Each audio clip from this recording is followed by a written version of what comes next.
할렐루야. 아멘. 오늘 주 앞에 나온 모든 여러분들을 주님의 이름으로 환영합니다. 오늘 저는 마가복음 9장 14절에서 29절의 말씀을 통해서 나의 믿음 없는 것을 도와주소서, 이런 제목으로 은혜의 말씀 나누려고 합니다. 사랑하는 성도 여러분, 우리의 믿음 생활은 날마다 믿음을 요구합니다. 우리의 신앙생활이 믿음 생활인데, 우리가 하나님을 믿는 것 가운데 하나님께서는 늘 우리 가운데 우리의 믿음을 요구하신다는 사실입니다. 우리가 믿음이 있다 하고 주님을 따른다고 하는데, 현실을 보면 참 우리가 믿음이 없을 때가 얼마나 많은지 모릅니다. 우리의 믿음이 부족할 때가 많이 있음을 또한 보게 됩니다. 오늘 나의 믿음은 어떠합니까? 내 믿음은 정말 하나님 말씀 안에 있는 굳건한 믿음입니까? 오늘 본문에서는 믿음이 없는 두 사람이 등장하고 있습니다. 두 그룹인데요. 첫 번째 믿음이 없는 사람들은 주님의 제자들입니다. 누구라고요? 주님의 12 제자들이 믿음이 없는 사람들입니다. 그리고 또 한 믿음이 없는 사람은 귀신 들린 아들을 둔 아버지인데, 이 사람도 고백하기를 나의 믿음 없음을 도와달라고 주님께 고백합니다. 그래서 이 믿음이 없는 두 가지의 사람을 오늘 본문은 보여주고 있습니다. 오늘 본문 17절에 보면 무리 중에 한 사람이 아들을 데려왔는데, 이 아들이 귀신 들린 아들입니다. 그런데 이 귀신이 이 아들 가운데 역사하면 저를 잡으면이라고 되어 있는데, 귀신이 역사하는 때가 있다는 거죠. 이 귀신이 이 아들을 잡게 되면 어떤 일이 벌어지냐면, 거꾸러져 거품을 흘리며 이를 갈며 그리고 파리하여 가는지라, 마치 간질에 걸린 사람처럼 그런 증상을 보여주는데, 이것이 간질병이 아니라 오늘 성경은 이 귀신이 들려서 역사한다라고 기록하고 있습니다. 사랑하는 여러분, 우리의 삶 가운데 이 귀신의 역사가 있습니다. 즉 사탄이 우리의 삶을 망가뜨리려고 하는 그런 역사가 있다는 것입니다. 성경은 분명하게 도적이 오는 것은 도적질하고 죽이고 멸망시키려는 것이고, 주님이 오신 것은 여러분과 우리로 하여금 생명을 얻게 하고 더 풍성히 얻게 하라는 것인데, 우리의 생명을 뺏으려 하고 우리를 죽이려는 자들이 있다는 것입니다. 사탄이고 그 사탄의 졸개들인 귀신들은 언제나 우리들을 죽이려고 한다는 것입니다. 이 귀신이 잡으면, 즉 귀신이 역사한다는 것인데, 귀신이 사람을 통제한다는 것입니다. 사랑하는 여러분, 사탄은요, 가능하면 할 수만 있으면 사람들의 삶을 망가뜨리려고 합니다. 여러분의 사람들이 마약에 중독이 되고 알코올에 중독이 되고, 또는 이 니코틴, 담배에 중독이 되어 갑니까? 잠깐의 기쁨을 주고 잠깐의 쾌락을 줍니다. 그러나 결국은 그것들은 사람을 망가뜨리는 것이죠. 사탄은 이와 같이 우리의 삶 가운데 여러 가지 모습으로 우리를 죽이려고 한다고 성경은 말을 하고 있습니다. 근데 이 사탄이 이 아들 가운데 역사하면 이 아들에게 어떤 일이 일어납니까? 거품을 흘리며 이를 가는 일이 일어납니다. 거꾸러지는 일이 일어나죠. 넘어지고, 어떻게 보면 나와는 상관없이 귀신의 역사를 말미암아서 이 아들이 넘어지고 거꾸러지는 이런 것들을 이 아비는 보고 있습니다. 그리고 거품을 흘리는, 간질의 대상처럼 정말 사람이 보기에 너무나 흉한, 그리고 아버지가 보기에는 너무나 안타까운 가슴 아픈 일들이 지금 일어나고 있습니다. 그리고 이를 가는, 귀신 역사에서 이 아이로 하여금 엄청난 고통을 느끼게 하는 그런 일들이 일어나고 있습니다. 더 나아가서 파리해지는지라, 기력이 점점 약해져서 죽어가는 그런 상태로 이 아들이 있게 된다는 겁니다. 그래서 이 엄청난 일들이 귀신의 역사로 말미암아서 이 아들 가운데 있게 됩니다. 그런데 이 아버지가 어느 날 예수님의 소문을 듣고, 또 예수와 함께하는 제자들의 소문을 듣고 예수님 앞에 나와서 제자들에게 내 아들에 있는 귀신을 쫓아내어 달라고 부탁을 하게 됩니다. 오늘 본문에도 보면 내가 선생의 제자들에게, 이 아비는 예수님을 선생이라고 랍비라고 표현을 합니다. 그리고 제자들에게 내어 쫓아달라고 하였으나 저희가 능히 하지 못하도이다. 즉 12명의 제자들이 능히 귀신을 쫓아내지 못했다라고 성경은 말씀하고 있습니다. 여러분, 이 귀신 들린 아들을 둔 아버지의 마음이 어떠할까요? 여러분의 자녀가 있다면 정말 그 자녀를 향한, 자녀가 아프게 되고 어떤 문제를 당하게 되면 그 문제가 나의 아픔이 되고, 그리고 어머니의 경우들은 어떻게 보면 자기가 아픈 것보다 더한 그 고통을 모성애로 어머님들은 느낀다고 합니다. 저는 아버지라서 이렇게 모성애만큼은 느끼지 못하지만 저의 자녀들이 아프게 되거나 저의 자녀들에게 문제가 있으면 가슴 한켠에 이런 아픈 마음들이 제 속에 올라오는 것을 보게 됩니다. 아마 부모라면 누구에게나 그런 마음들이 있을 거예요. 내 자녀가 아플 때, 내 자녀가 상처날 때, 내 자녀에게 문제가 있을 때 그런 아픔들이 다가오는데, 오늘 이 아버지의 마음이 어떠할까요? 이 아버지의 마음은 너무너무 안타까워서 많은 노력들을 해봤겠죠. 이 아들을 고치기 위해서. 그러나 능히 할 수 없는데 예수님과 제자들의 소문을 듣고 예수님께 가면 고칠 수 있겠구나. 그리고 나왔는데 마침 예수님은 안 계시고 제자들이 있었는데 이 제자들에게 부탁을 했는데 제자들이 능히 고치지 못하는, 즉 한 명이 아닌 12명의 제자 모두가 이 아들을 고치지 못하는 것을 성경은 말씀하고 있습니다. 사랑하는 여러분, 예수님의 제자들은 예수님과 이미 함께하는 삶을 살았고, 이미 마가복음 9장에서는 예수님이 3년의 사역을 한 지 최소 1년 반이 지난 시점입니다. 그래서 이 예수님의 제자들은 이미 귀신을 쫓아내고 병을 고치는 사역들을 이미 경험한 사람들입니다. 마가복음 3장 14절 15절, 우리는 지금 마가복음 9장을 보고 있습니다. 마가복음 3장 14절 15절에 보면 이에 12를 세우셨으니 이는 자기와 함께 있게 하시고 또 보내사 전도도 하며 귀신을 내쫓는 권능도 가지게 하려 하심이라라. 예수님이 12 제자를 선택하시고 뽑으셨는데 그 제자를 선택하신 이유가 뭐라고요? 귀신도 쫓아내는 권능도 갖게 하기 위해서라고 합니다. 마가복음 6장 7절에 보면 12 제자를 부르사 둘씩 보내시며 더러운 귀신을 제하는 권능을 주시고, 12를 훈련시킨 다음에는요, 어느 정도 기간이 지난 다음에 6개월이 지난지 1년이 지난지 모르겠지만 그 위에 어떤 일을 하셨냐면 둘씩 짝을 지어서 각각 다른 마을로 내어 보내십니다. 그리고 너희들끼리 전도도 하고 복음을 전파하고 병도 고치고 귀신도 내어 쫓으라고 합니다.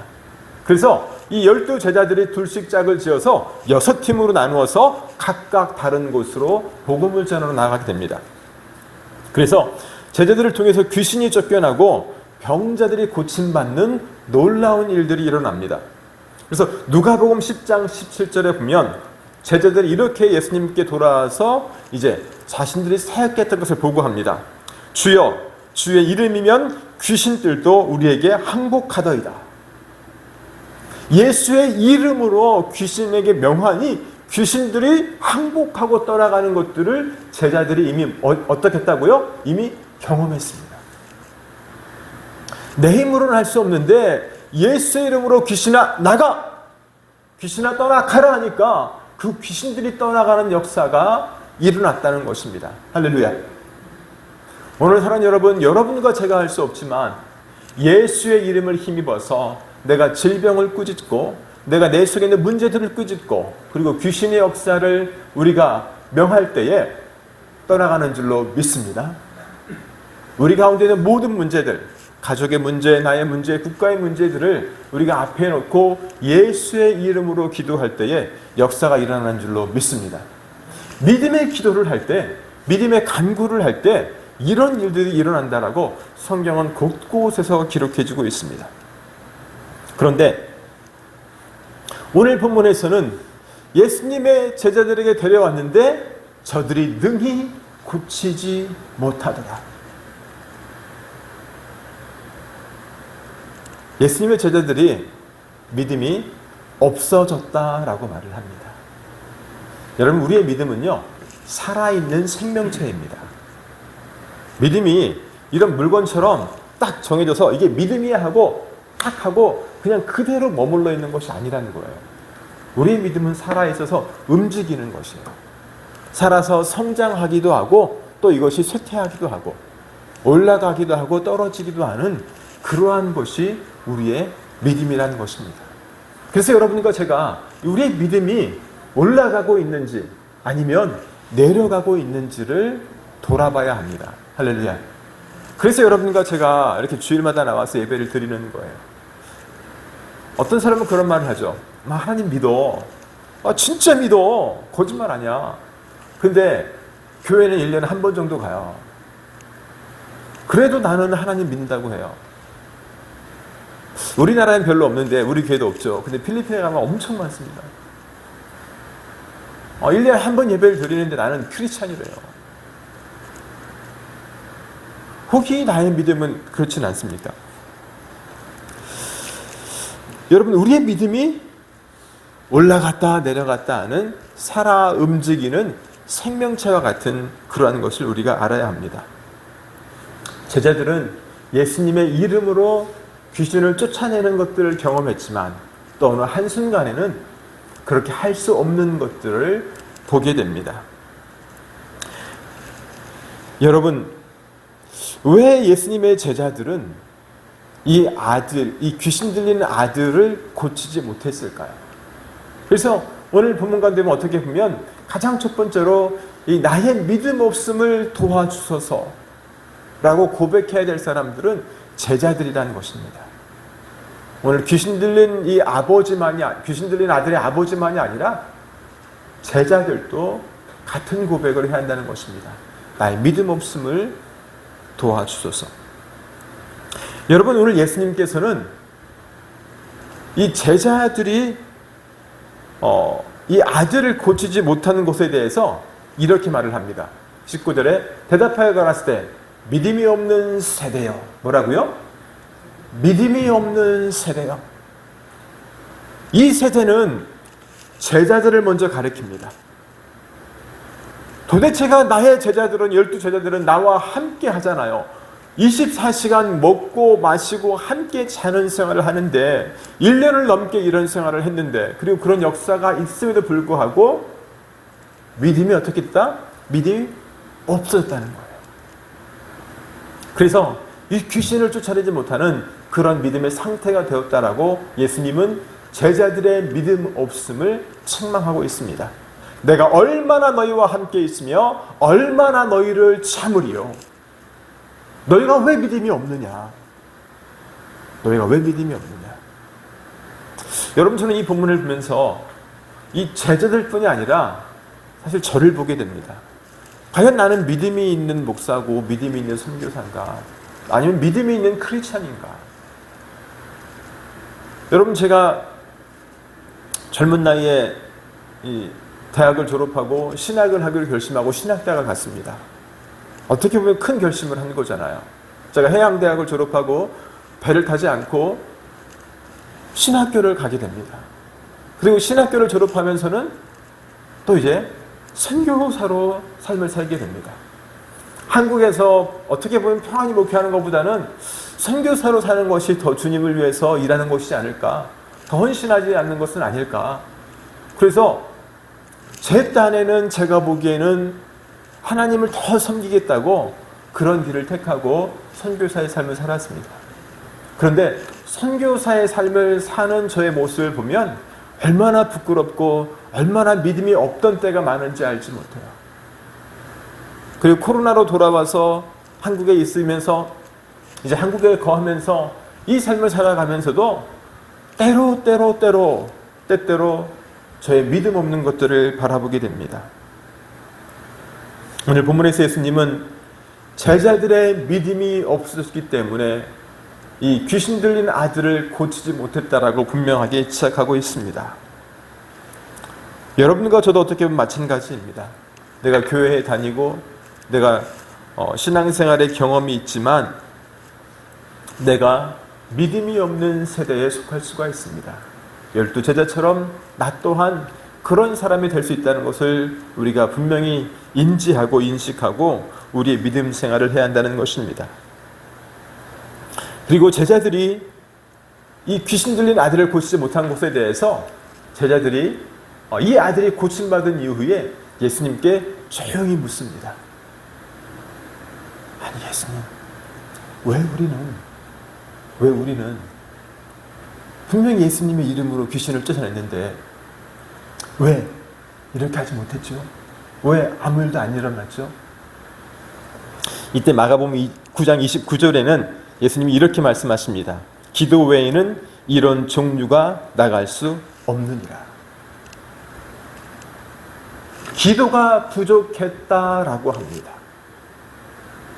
제자들의 기도가 부족해서 이러한 일이 일어나지 않았다는 것입니다. 사랑하는 여러분, 여러분과 저의 믿음 생활에서 기도가 부족하면 우리의 믿음이 떨어진다라는 것을 알아야 합니다. 할렐루야. 그래서 여러분과 저의 기도가 날마다 충분하게 있어야 한다는 것입니다. 기도는 하나님과 우리의 대화입니다. 즉 나의 매일매일 삶에서 내가 무릎 꿇고 기도하는 시간도 매우 중요하지만 더 나아가서 나의 매일매일 생활 가운데서 내가 하나님을 생각하며 살고 있는가, 하나님과 대화하며 살고 있는가, 늘 내 마음 가운데 하나님을 모시고 있는가, 그분께 날마다 묻고 있는가, 이것이 너무나 중요하다는 것입니다. 아침에 밥을 하면서도 쌀을 씻으면서도 주님 쌀을 몇 번 씻으면 될까요? 주님 물은 이만큼 부으면 될까요? 주님 오늘은 어떻게 콩나물을 무칠까요? 아니면 무나물을 무칠까요? 내가 하는 모든 삶의 순간순간에서 하나님께 묻는 생활을 해야 한다는 것입니다. 그것이 기도인데 우리의 기도가 부족하게 되면 즉 내 경험과 내 지식으로 이제는 묻지 않아도 내가 다 할 수 있어. 여러분 그렇잖아요. 우리가 어떤 일을 하나 하게 되면 기술을 배우게 되면 처음에는 어렵지만 한 번 두 번 하게 되면 그 다음부터 쉬워지죠.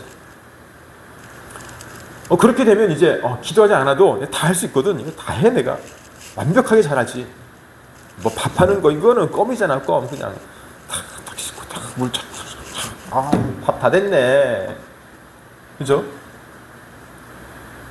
어느 순간 내가 주님께 묻지 않고 기도하지 않고 어떤 일을 할 수 있다는 것입니다. 그래서 우리는 순간순간 우리의 믿음 생활이 떨어지게 되는 것입니다. 어떻게 보면 제자들이 이렇게 실패한 것은 자신들을 의지했기 때문입니다. 내가 이미 귀신을 쫓아냈었던 그런 경험 때문에 그 경험으로 인해서 자신들의 힘으로, 즉 예수의 이름으로가 아닌 예수의 권세로가 아닌 내 힘으로 쫓으려 했기 때문에 그들은 귀신을 쫓아내지 못했다는 것입니다. 우리의 신앙도 종종 이와 같습니다. 과거의 은혜 또는 과거의 경험만 붙들고 내가 현재 지금 이 순간에 주님을 의지하지 않는다면 우리도 이 제자들처럼 실패한 인생을 살아갈 수 있습니다. 제자들의 믿음이 부족해서 제자들이 귀신을 쫓아내지 못하다 이 아버지의 마음이 어떻겠습니까? 이 아버지의 마음은 어떤 것 하나뿐이에요? 아들이 고침받는 것 하나뿐이에요. 제자들의 믿음이 없고 있고는 별로 관계가 없는 사람이죠. 이 아버지는 이 제자들이 귀신을 쫓아내지 못한 것을 보고 거기에서 그 상태로 머무르는 것이 아니라 이제 예수님의 오심을 보고 예수님께 나와서 예수님께 어떻게 보면 이렇게 따지는 거죠. 그리고 예수님께 다시 부탁하는 거죠. 아들이 고쳐주지 못한 그런 안타까움이 있고 더 나아가서는 다시 한번 이 아들을 내가 고쳐야겠다는 그런 안타까움, 간절함이 함께 묻어 있습니다. 그래서 예수님께 나와서 제가 이 아들을 데리고 왔는데 당신의 제자들은 고치지 못했는데, 이 말은 뭐예요? 예수님, 선생님, 예수님이라면 제 아들을 고쳐줄 수 있습니까? 이렇게 묻는다는 것이죠. 내 아들이 귀신 들리게 되면 거꾸러지고 거품을 물고 이를 갈고 그리고 기력이 쇠해지는 땅에 쓰러져서 정말 기운이 다 쇠해지는 이런 일들을 하게 되는데, 주님, 할 수만 있으면 내 아들을 고쳐주세요. 이때 예수님은 20절에 이 아들을 데려오라고 합니다. 그 아들을 데려오라고 하니까, 근데 이 아들을 데려오니까 이 아들 속에 있는 귀신이 예수를 보고 다시 이 아이를 경련을 일으켜서 똑같은 증상이 나오게 하는 거죠. 땅에 쓰러지게 하고 거품 물게 하고 이를 갈게 하고 기력이 쇠하게 하는 이 일들을 귀신이 또 벌이게 됩니다. 예수님이 이 아버지에게 묻습니다. 언제부터 이렇게 되었느냐? 이 아버지가 말합니다. 어릴 때부터니이다. 어릴 때부터 귀신이 저를 죽이려고 불과 물에 자주 던졌나이다. 그러나 다행스럽게도 이 아들이 죽지 않고 지금까지 생명을 연장해 왔습니다. 그러나 무엇을 하실 수 있거든 우리를 불쌍히 여기사 도와주옵소서. 이 아버지는 다시 한번 이 예수 그리스도 앞에서 자신의 문제를 드러내놓고 예수님 앞에 도움을 요청합니다.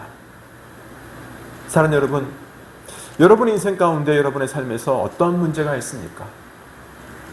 그 문제 앞에 내가 그 문제를 해결하려고 이 교회도 가보고 저기 기도원에도 가보고 저 목사님께도 가보고 다 가봤는데 고쳐지지 않았어요. 안 될 때에 여러분은 어떻게 하십니까? 거기에 머무는 것이 아니라 여러분과 저는 하나님 앞에 예수 그리스도 앞에 1대1로 나와야 하는 줄로 믿습니다. 포기하지 않고 하나님께 나와야 돼요. 주님, 지금 내 문제가 이렇습니다. 주님, 내 상황이 지금 이렇습니다. 그러나 주님, 무엇을 하실 수 있거든 나를 불쌍히 여기사, 나와 내 아들을 불쌍히 여기사 나를 도와달라고 이 아버지는 부탁합니다. 그런데 이 고백을 들은 예수님의 반응이 이렇습니다. 예수께서 이르시되 할 수 있거든이 무슨 말이냐? 믿는 자에게는 능치 못할 일이 없느니라. 자, 이 제자들에게 부탁했는데 제자들이 고치지 못했는데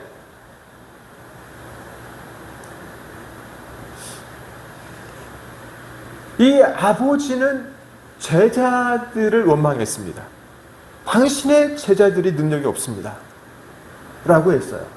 그런데 예수님은 이 문제 앞에서 어떻게 반응하죠? 예수님은 이것이 물론 제자들의 문제일 수도 있어. 그런데 그것이 아니라 할 수 있거든요. 무슨 말이냐? 믿는 자에게는 능치 못할 일이 없느니라. 즉, 이 말은 어떤 의미예요? 이 아비에게 너의 믿음이 부족하다라고 지적하고 있어요. 제자들도 믿음이 없었지만 이 아버지도 어땠다? 믿음이 부족했다라는 거죠. 그래서 예수님은 이 아비에게 이 아비의 믿음에 대해서 다시 한번 도전하고 있습니다. 그 아비의 믿음에 대해서 너의 믿음이 어떠한지를 상기시켜주고 있어요. 너는 진짜 믿느냐? 너는 진짜 네 아들이 고침받을 것이라고 하나님을 그리고 나를 믿느냐라고 묻는 것입니다. 이때 이 아버지는 이렇게 대답을 합니다. 곧 그 아이 아비가 소리를 질러 가로되, 소리를 질렀다고 그래요. 이게 엄청난 이제 그의 모든 이제 감정을 다 동원해서 이렇게 한 거죠.